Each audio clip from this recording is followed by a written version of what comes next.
Under 20 team, it was amazing, it was good, very well played guys. মালদ্বীপের চার জাতির টুর্নামেন্টের শেষ ম্যাচে মালদ্বীপের সাথে কিন্তু বাংলাদেশ 1-1 গোলে ড্র করেছে, অর্থাৎ এই টুর্নামেন্টে বাংলাদেশ কোনো ম্যাচ না হেরেই টুর্নামেন্ট থেকে বিদায় নিল। এবং প্রতিটি ম্যাচে রেফারিং এর সিদ্ধান্তগুলো ছিল খুবই ফ্রাস্ট্রেটিং, এবং আনফরচুনেটলি কোনো ম্যাচেই তারা গোল পায়নি। এবং সেই কথা যদি আমি ধরি, প্রথম ম্যাচে পাকিস্তানের বিপক্ষে তিনটা 50-50 চান্স ছিল পেনাল্টির, রেফারি একটা পেনাল্টিও দেয়নি। বলতে গেলে সব থেকে ভালো পারফর্ম করছে বাংলাদেশ টিম পুরো টুর্নামেন্টে, সব টিমের সব থেকে ভালো সলিড পারফরমেন্স আমার কাছে লেগেছে বাংলাদেশ টিমের।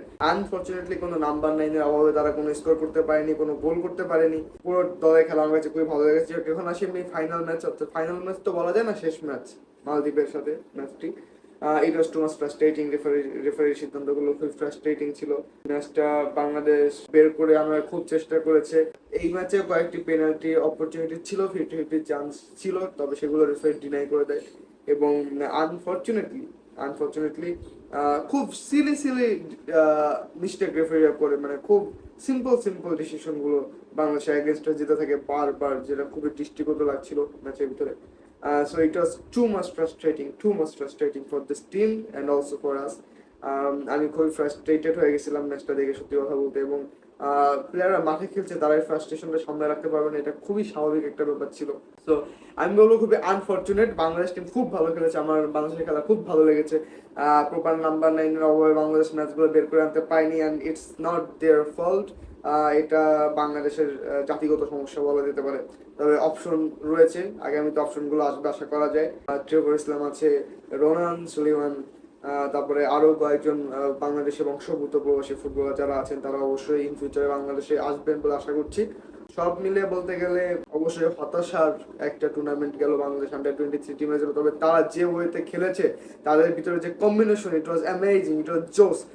বিকজ অফ বাংলাদেশ ন্যাশনাল টিমের ভিতরে এরকম ডাউন কম্বিনেশন দেখা যায় না। ইনফ্যাক্ট আপনি যদি বাংলাদেশ ন্যাশনাল টিমকে মালদ্বীপের সাথেও খেলান, দেখবেন যে বাংলাদেশের এই আন্ডার 20 টিমের যে মধ্যে যে একটা কম্বিনেশন, ওই কম্বিনেশনটা ন্যাশনাল টিমের ভিতরে খুঁজে পাবেন না। ন্যাশনাল টিম যেতে তো বলা যাবে না, ন্যাশনাল টিমে তো ভালো পারফর্ম কেন করে? Because of they're experienced, they're physically strong, and বলতে গেলে গায়ের জোরে তারা ম্যাচটা বের করে নিয়ে আসতে পারে কিংবা কাছাকাছি পৌঁছে যায়। যাক, ন্যাশনাল টিমের হিসাবে বাদ দিলাম। Under 20 team, it was amazing, it was good, very well played guys, and I am proud of you. একটা আনফরচুনেটলি ঘটনা ঘটে গিয়েছে, রেফারিদের সাথে বাক বিতণ্ডা হয়েছে, অ্যান্ড আমি তাদের ফ্রাস্ট্রেশনের কারণ বুঝতে পারি। তবে ম্যাচে আলামিন রেফারির উপরে একটু আক্রমণাত্মক মনোভাব প্রকাশ করেছেন, গায়ে হাতও তুলেছেন কিনা I am not sure about that, but এত চড়া হওয়া উচিত হয়নি। তবে I can feel the frustration. আমি তাদের কাজের সাথে এগ্রি না, তবে I can feel the frustration, and hope for the best in future.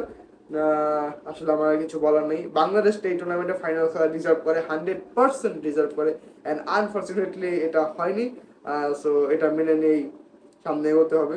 And শুনলাম রেফারিটা নাকি আবার ইন্ডিয়ান। সো এটা যদি হয়, ইন্ডিয়ান দাদা বাবুরা আসলে আমাদের উপর আপনাদের কি ক্ষোভ জানি না, ঠিক আছে, আমরা প্রতিবেশী দেশ, এত ক্ষোভের তো প্রয়োজন নেই।